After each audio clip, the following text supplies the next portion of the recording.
ያኔ ገና የኦህዴድ አባል አልነበረም። ከትውልድ ቦታው ጅማ በሻሻ አዲስ አበባ ተጠቅልሎ ሲገባ የፓርቲ አባልነትን አቋራጭ መንገዱን ሲያፈላልግ ጥቂት ጊዜያት ወስዶበታል። እሱና ጓደኛው ለኦህዴድ ታማኝነታቸውን አረጋግጠው በአባልነት የሚመለምላቸው ሰው ጋር በቅርበት በተደጋጋሚ ይገናኙ ነበር።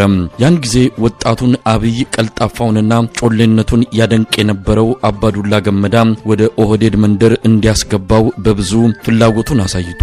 አንድ ቀን ላይ አብይና ጓደኛው ከአባዱላ ጋር ቁጭ ብለው አብይ ምላጭ ከኪሱ ያወጣና ከጅጣቶቹ አንደኛውን በትንሹ ይቆርጣል። አባዱላና ጓደኛው ዝም ብለው ይመለከቱታል። አብይ ከመሬት ላይ ጠብ እያለ ያለውን ደሙን እያመላከተ ወደ አባዱላም እየተመለከተ እዚህ ደም ውስጥ የምታገኘው ኦሮሞን እንጂ ኢትዮጵያን አይደለም ይለዋል። አባዱላ ባድናቆት ይስቃል። የጠበቀው ነገር አልነበረም። ከአብይ ጋር የነበረው ጓደኛውም የኔም ደም ውስጥ ደምቆ የሚገኘው ኦሮሞነት ነው በማለት የአብይን መንገድ ይከተላል። አባዱላ የበለጠ ፈታ በማለት እናንተ ናችሁ የዚህ ፓርቲ የወደፊት መሪዎች ሲል አወደሳቸውና በሚያሽከረክረው መኪና ጭኗቸው ወደ ኦህዴድ ጽፈት ቤት ወሰዳቸው። ከዚያን ቀን ወዲህ አብይና ጓደኛው የኦህዴድ አባል ሆነው ፓርቲውን ተቀላቀሉት።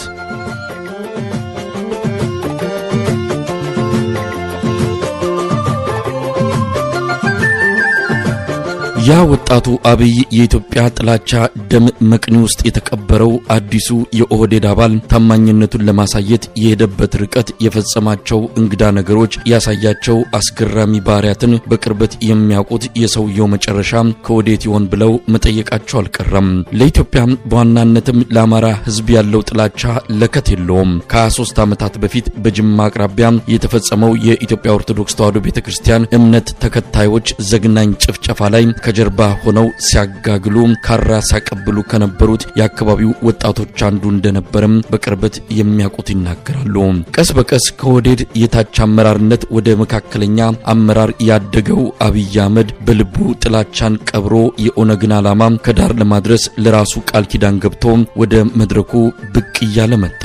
የኦሮሚያ ክልል የአንድ ቢሮ ኃላፊ በነበረ ጊዜ በኦሮሚያ ክልል ስለሚኖሩ ሌሎች ኢትዮጵያውያንን በተመለከተ በየመድረኩ ሲያስተጋባ ባቸው የነበሩት አቋሞች እጅግ ያስደነግጣሉ ይላሉ በቅርበት ሲከታተሉ የነበሩት። መጤ የሚል ግንጥል ስም ተሰጥቷቸው በህዋት አማካይነት ኦሮሚያ በሚል አስተዳደር በተዋቀረው የዘር ክልል ውስጥ የሚኖሩ ኢትዮጵያን ላይ ቀድሞውኑ እንዲገቡ ከፈቀድም በኋላ አሁን ደርሶ ዲሞግራፊውን ቀየሩብን ብሎ መቆጨትና ማልቀስ አያስፈልግም አይነት አደገኛ መልእክቶችን ያስተጋባ እንደነበርም በቪዲዮ ተቀርጸው ከሚገኙ ማስረጃዎች ማወቅ ተችሏል። እንደሚባለው የጥላቻ ምልክት ተደርጎ የሚታየውና ህወሓት በአማራና በኦሮሞ ማህበረሰቦች መሃል የጥላቻ ግንብ ለመትከል ላቀደው ሴራ በተዘጋጀው የአኖሌ ሐውልት ስራ ላይ በኮሚቴ ውስጥ ተሳትፎ እንደነበረው የሚያሳዩ መረጃዎች ወጥተዋል። ሰውየው ወደ 4 ኪሎ ከመግባቱ በፊት ከላይ ኦህዴድን ለብሶ በውስጥ የኦነግን ድርሳን ሲያነበንብና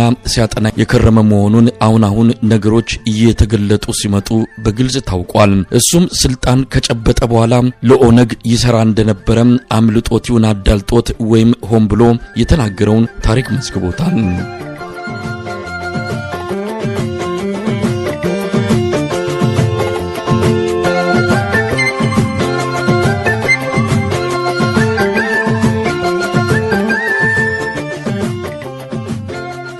በብአዴን አጎብዳጅነትና ምንጣፍ ጎታችነት በደሂዴን ፈዛዛነት በህወሓት አቅመቢስነት ተንደርድሮ ቤተመንግስት በአጋጣሚ ዘው ብሎ የገባው አብይ አህመድ የሴራ ትርክቱን የጻፈበትንና አደገኛ አመለካከቶቹን ያንጸባረቀበትን መጽሐፉን መሬት ላይ ማውረድ የጀመረው ገና በጠዋቱ ነበር።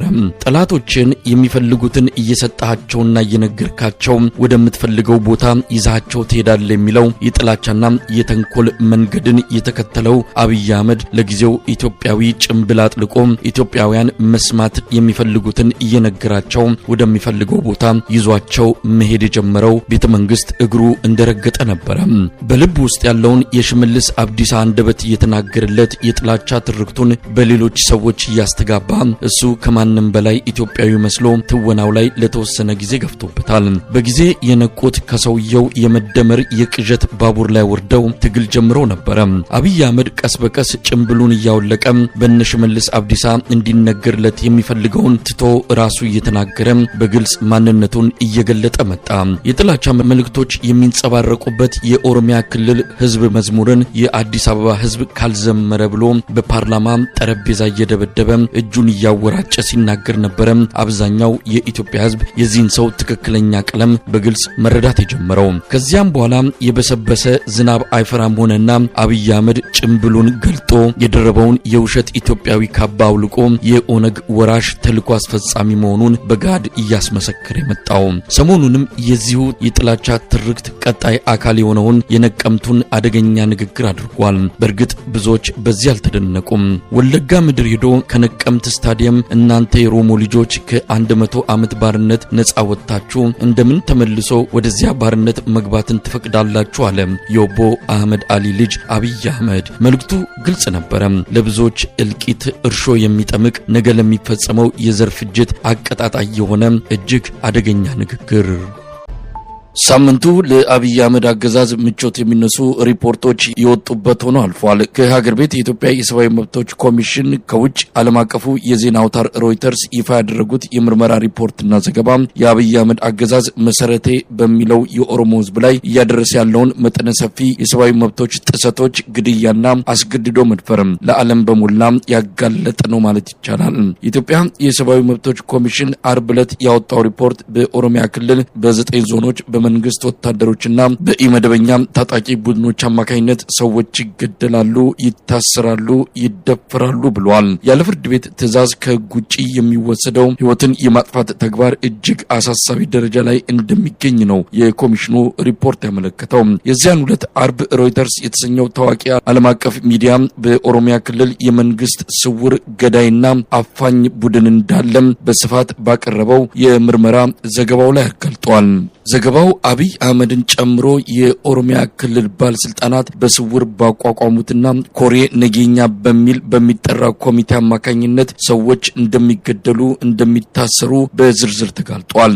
በዚህ ኮሚቴም የኦሮሚያ ክልል ፕሬዝዳንት ሽመልስ አብዲሳ፣ የኦሮሚያ ብልጽግና ጽህፈት ቤት ኃላፊ ፍቃዱ ተሰማ፣ የኦሮሚያ ክልል ምክትል ፕሬዝዳንት አቶ አወሉ አብዱ፣ የኦሮሚያ ክልል ሰላምና ደህንነት ቢሮ ኃላፊ አቶ አራርሳ መርዳሳን ጨምሮ ከፍተኛ ኃላፊዎች አባል ሆነው ከመደበኛው የመንግስት አሰራርና ከህግ ውጪ ተቀናቃኝ ያለዋቸውን ሰዎች ሲያስገድሉ፣ ታፍነው እንዲሰወሩ ሲያደርጉ እንደነበረ ነው በሮይተርስ ዘገባ ላይ ተመለከተው። አብይ አህመድ የዚህን ስውር ኮሚቴ ሪፖርት በየጊዜው እንደሚያገኝ የተገለጸ ሲሆን ከዋናው የአገሪቱም ሆነ የክልሉ የጸጥታ ተቋም በተለየ መልኩ እየተንቀሳቀሰ እንደሚሰራም ተገልጿል። የሮይተርስ ዘገባ ለአብይ አህመድ አገዛዝ ከፍተኛ ዱብዳ እንደሆነበት ነው የሚነገረው። ዓለም አቀፉ የሰብአዊ መብቶች ድርጅት አምነስቲ ኢንተርናሽናል በአማራ ክልል ስለተፈጸመው መጠነ ሰፊ መንግስታዊ ግድያ ሪፖርት እያዘጋጀ እንደሆነና ሰኞ እንደሚያወጣም ገልጿል። በእነዚህ ጉዳዮች ዙሪያ ከአንከር ሚዲያ የፖለቲካ ተንታኝ መስፍን አማን ጋር ያደረግነው ቆይታ አለ። አብራችሁኑ ነው።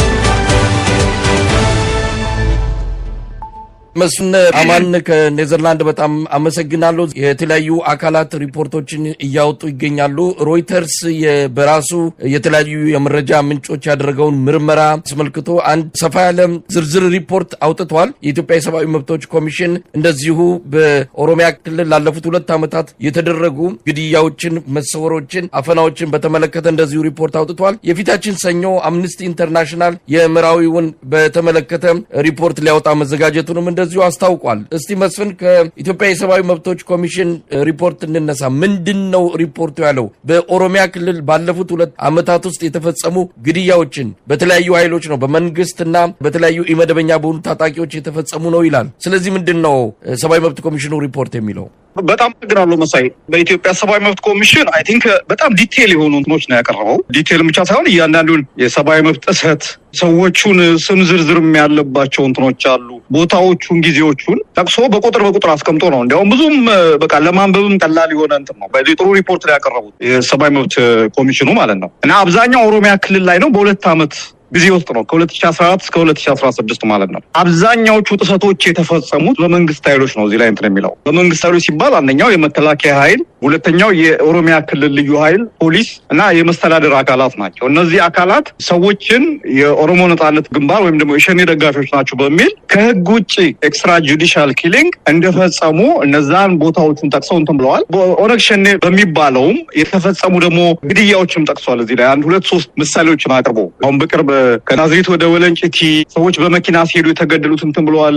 መርቲ አርሲ ውስጥ የተፈጸመውን ግድያ ዘርዝረዋል። ዝርዝር ነገሮች እንትን ብለዋል እና ከአማራ ክልል ጋር አዋሳኝ የሆኑ አካባቢዎች ላይም የተፈጸሙትን ግድያዎች እንትን ብለዋል እና በጣም ሰፊ ነው። ይህም ለታሪክ ለመረጃ የሚቀርብ እንትን የቀረቡት መረጃዎች መከላከል የማይቻሉ ናቸው። አሁን መንግስት እነዚህ መረጃዎች እንደዚህ አይደሉም ብሎ ሊከላከላቸው በማይችልባቸው መንገዶች ነው እንትን ያቀረበው። ወደ 159 ሰዎች ጉዳዩ ጋር ከተፈጸመው ሰብአዊ ጥሰት ጋር ቀጥታ ግንኙነት ያላቸው ሰዎችን ኢንተርቪው አድርጎ ነው እንትን ያደረገው። በጣም ሰፊ የሚባል ጥናት አድርጎ ነው እንትን ያደረገው እና በጣም ብዙ እንትን አለው። እርግጠኛ ነኝ እንግዲህ በሚቀጥሉት ቀናት ውስጥ የውጭውም የውስጡም ሀገር ሚዲያዎች እየተቀባበሉ ይሄ ነገር በጣም ያጮሁታል የሚል እንትን አለኝ እና በመንግስት ላይም ትልቅ ተጽዕኖ ይኖረዋል። ሁለተኛው እንግዲህ ሰኞ ነው የሚጠበቀው አምነስቲ ኢንተርናሽናል እንደዚሁ በአማራ ክልል ውስጥ የተፈጸመ ኤክስትራ ጁዲሻል ኪሊንግ ወይም ደግሞ ህገወጥ ከህግ ውጭ የሆነ ግድያ የሚል አምነስቲ ኢንተርናሽናል ሰኞ ሪፖርት ሪሊዝ ያደርጋል። ዝርዝሩን አላየነው፣ በአጭር ይሄንን መግለጫ ነው ያየነው እና ባህር ዳር ብሎ ስፔሲፊካሊ ቦታውን ገልጿል። እርግጠኛ ነኝ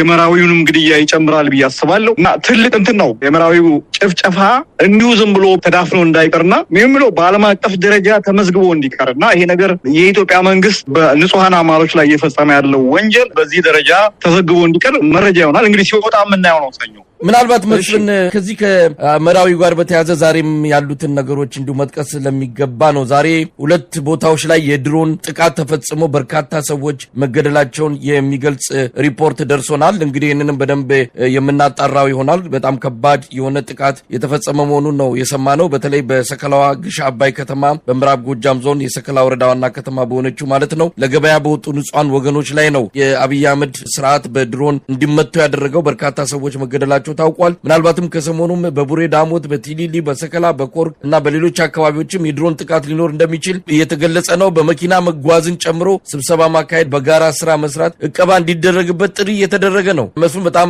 ብዙ የድሮን ጥቃቶች በአማራ ክልል እየተፈጸመ መሆኑን የሚያሳይ ነው። እንግዲህ ወደ ሌላኛው ሪፖርት እንሂድ። የሮይተርስ ዘገባ ነው። የሮይተርስ ዘገባ በርካታ ጉዳዮችን አንስቷል። በኦሮሚያ ክልል ሚስጥራዊ የሆነ ኮሬ ነገኛን የሚባል ተቋቁሞ በተለያዩ ኮሚቴ አባላት ያሉበት ከሽመልስ አብዲሳ ጀምሮ ፍቃዱ ተሰማ፣ የአራርሳ መርዳሳ እነዚህ የኦሮሚያ ክልል ባለስልጣናት የሚመሩት ሚስጥራዊ ኮሚቴ እንዳለ ነው የገለጸው። ሰፊና ድብቅ የሆኑ ነገሮችን ያጋለጠ ነው። እስቲ ስለዚህ ሪፖርት ምን ማለት ይቻላል? እኔ በእውነት ይሄኛውም በጣም ትልቅ ክብደት የሚሰጠው ሪፖርት ነው። ሮይተርስ ነው የምልህ። ሮይተርስ ማለት በቀላሉ የሚታይ የዜና ምንጭ ወይም ደግሞ የዜና ማሰራጫ ተቋም ብቻ አይደለም። ብዙ ኮኔክሽን አለው በዓለም ላይ በጋዜጠኞችም በዚህ በኢንቴሊጀንስ በመረጃ ድርጅቶችም በኢንቴሊጀንስ ኮሚኒቲውም አካባቢ በጣም እንትን ያለው ነው እና በጣም ሰፊ የሆነ ሪፖርት ነው። ከዚህ ቀደም ስንለው የነበረው ነው የኦሮሚያ ክልል ውስጥ ከፌዴራል መንግስቱ እውቅና ውጪ አቻ የደህንነት መስሪያ ቤት የደህንነት ስትራክቸር ተቋቁሟል ስንለው የነበረውን ነገር ነው ኮንፈርም ያደረገው። ይሄ ኮሬ ነገኛ የሚለው እንትን በቃ ኦልሞስት አሁን ኦሮሚያ ክልል ውስጥ የሚፈጸሙትን በነገራችን ላይ ይሄ እንግዲህ የእነሱ ጥናት ነው እንትን የሚለው እኛ ግን በተለያየ መንገድ ከዚህ ቀደም እንሰማቸው የነበሩ ከኦሮሚያ ክልል አልፎ አዲስ አበባ፣ አማራ ክልል ጭምር የሚፈጸሙ ግድያዎችን፣ አፈናዎችን የሚፈጽም ተቋም ነው ይሄ ኮሬ ነገኛ የሚባለው። የኦሮሞ ብልጽግና ወሳኝ ሰዎች የምትላቸው የአብይ አህመድ ቀጥተኛ አሽከሮች ማለት የሚለውን ነገር አብይ አህመድን ስልጣን ለማስቀጠል ማንኛውም መስዋዕትነት ለመክፈል ዝግጁ የሆኑት እነ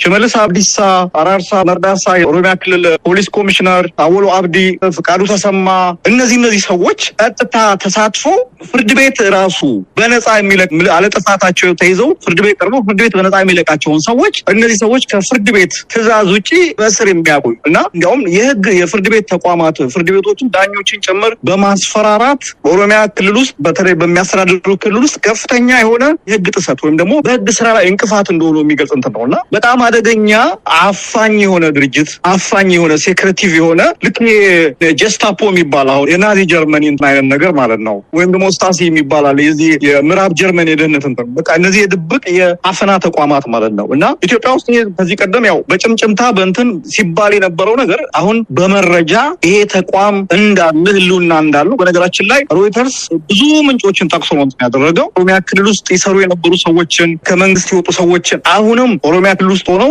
የዚህን ተቋም እንቅስቃሴ የሚያውቁ ሰዎችን ኢንተርቪው አድርጎ ነው ያወጣውና ምን አስደንጋጭ ነው። የአብይ አህመድ መንግስት ኢትዮጵያን እያስተዳደረ ያለበት መንገድ የሽብርና የአፈና ሰዎችን አላግባብ በመሰወር ህገወጥ በሆነ መንገድ ህይወታቸውን እንዲያጡ በማድረግ በማፈናቀል የምናያቸው ነገሮች በሙሉ በዚህ ተቋም በተቀናጀ መንገድ እንደሚሰራና በዚህ ደግሞ አብይ በቀጥታ እጁ እንዳለበት የሚል ነውና አጋጣሚው ምን ይሁን አላውቅም። ብቻ ይሄውን የኢትዮጵያ ሰብአዊ መብት ኮሚሽን ሪፖርት፣ ይሄውን የሮይተርስ ሪፖርት፣ አሁን ሰኞ ደግሞ የሚወጣው አምነስቲ ሪፖርት በጣም በአንድ ነው ተከታትለው የወጡትና ምን እንደታሰበ አላውቅምና የአብይ አህመድ መንግስት ምናልባት ገበናውን የሚያጋልጥ በሰብአዊ መብት ይዘት ያለበትን ደረጃ ይፋ የሚያደርግ ሪፖርት አድርጌ ነው የማየውና በጣም ብዙ ሊባልለት ይችላል። ምናልባት አንደኛውን ክስተት እስቲ እንመልከተው። በተለይ የክረዩ አባቶች የተገደሉበትን ሂደቱን በደንብ ነው በሮይተርስ ዘገባ ላይ የተመለከተው። በዚህ ላይ እነማን እንደተሳተፉ እነማን ስልክ ደውለው እነዚህን ሰዎች ይዘናል ሲባሉ አይ ግደሏቸው አንዳቸውም እንዳያመልጡ ብሎ ትዕዛዝ የሰጠው አወሉ አብዱን ጨምሮ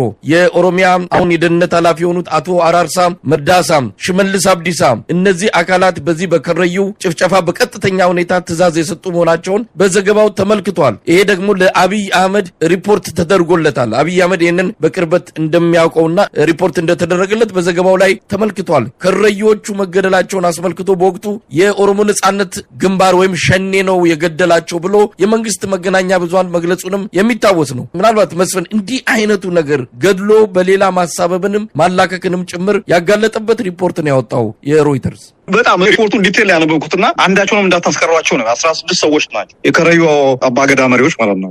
ከዚህ ቀደም በየትኛውም ስርዓት እንደዚህ አይነት ባህላዊ መሪዎች እንዲህ ባለ መንገድ በአሰቃቂ ሁኔታ የተገደሉበት ሁኔታ አይ ቲንክ ሰምተን የምናውቅ አይመስለኝ እና በጣም በሚገርም ሁኔታ እነዚህን ሰዎች ባህላዊ ስርዓት እየፈጸሙ ባለበት ሁኔታ የክልሉ መስተዳድር የክልሉ ጸጥታ ኃይሎች ሄደው ብዙ ነገሮችን በቀላሉ መፍታት እየተቻለ አንዳቸውንም ሳይቀሩ እንዳለ ባሉበት ባህላዊ ስርዓት እየፈጸሙ ባሉበት ሁኔታ እንደጨፈጨፈዋቸው ያ ብቻ አይደለም ደግሞ ያ ብቻ ሳይሆን ያንን የተፈጸመን ወንጀል ቀጥታ ነው የኦሮሚያ ክልል ምክትል ፕሬዚዳንት የነበረው አወሉ አብዶ ደውሎ ለመገናኛ ብዙሃን ኦነግ ሸኔ ነው ብላችሁ ሪፖርት አድርጉ ብሎ ትዕዛዝ እንደሰጠ ይሄ እኮ በጣም ይሄ በዓለም አቀፍ ፍርድ ቤት በዚህ በሰብአዊ መብት ላይ በደንብ በቂ ማስረጃ ሆኖ የሚቀርብ ነው። ዲቴሎቹ ይገርማል። እንዴት እንዳረጉ ትዕዛዙን እንዴት ሲፈጽሙ እንደነበረ መቼም ንጹሃንን ደም በዚህ ደረጃ አፍሰው እንደዚህ ከንቱ ሆኖ ደመከልብ ሆኖ እንዳይቀሩ የሚያደርግ እንትን ነው። ዲቴሉ በጣም ይገርማል። ብዙ ሰው ሊያነበው የሚገባ ነው። ይሄ በደንብ ሊሰራበት የሚገባ ነገር ነውና እነዚህ ሰዎች እጃቸው በደም የጨቀየ ነው። ታዬ ደንዳ እውነት እንዳለው ማለት ነው። እነዚህ ሰዎች እጃቸው በደም የጨቀየ ጨካኞች ኢቭን ለራሱ ስልጣን ላይ ለመቆየት ለራሱ ለኦሮሞ የማይመለሱ መሆናቸውን የሚያሳይ ነው። ነው ማለት ስልጣን ላይ ለመቆየት ስልጣን ላይ እንትን ለማድረግ ለራሱ ለኦሮሞ የማይመለሱ ጨካኞች መሆናቸው ነው። የባህል መሪዎች ታጣቂዎች አይደሉም፣ ምንትኖች አይደሉም እና በእነሱ ላይ እንደዚህ የሚፈጽሙበት ሁኔታ እውነት ብዙ ነገር የሚባልለት ነው።